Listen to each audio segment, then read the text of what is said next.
move forward on to the Kanye. Okay. Talk. Yeah. You caught the. I only watched the first 20 minutes. I don't really care what Poole has to say. Yeah.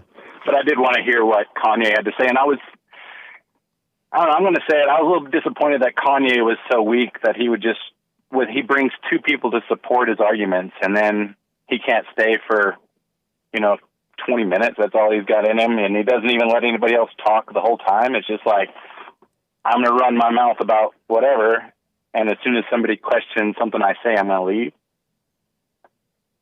Yeah, that's pretty close to what happened, man, in my view as well. He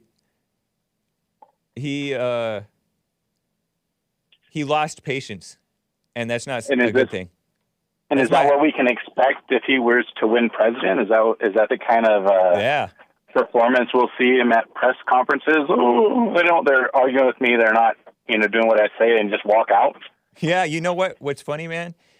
What you're saying reminds me of what Asmodor was saying over on TKR Official, that this guy's not going to be president.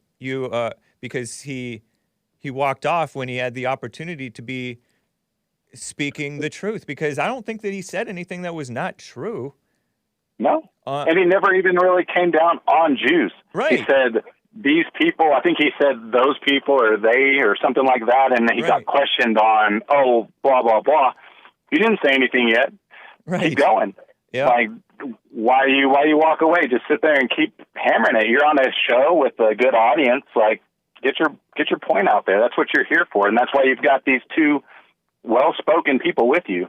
Like Nick Fuentes and Milo are both great speakers. They're both people that can carry an argument and could pretty much dominate most arguments. So it's like, stand your ground, bud. Like, if you want to go in there and talk about Jews, like, do it. Yeah, Be on here, talk to them. You are so right. You just made a great point. That could have been an incredible podcast discussion. Very helpful podcast discussion. Esoteric is saying that Kanye already dealt with all those hit squad interviews and Tim wasn't letting him say anything. But I don't know if that's exactly fair, man. Because I don't agree with that. Yeah, I think Tim cut him off a couple of times, but immediately relinquished it back to him and was like, yeah, go ahead and finish. He wasn't doing like Cuomo did to him, where Cuomo was like cutting him off at every second.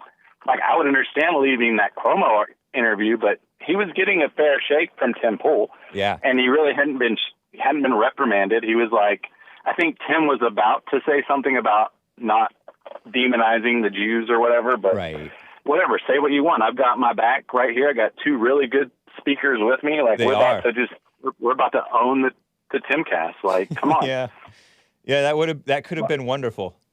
I wonder how he's feeling today, or if he regrets it, or if he thinks he was right, or what. Because in my opinion, he shouldn't have walked off. Interesting. Yeah, I'm with you. I was chuckling because over on Odyssey, some of the guys over there, at least in months past, used to refer to you as Bad Takes Bobby. But I think you're correct on this one, Bobby, from Texas. I agree.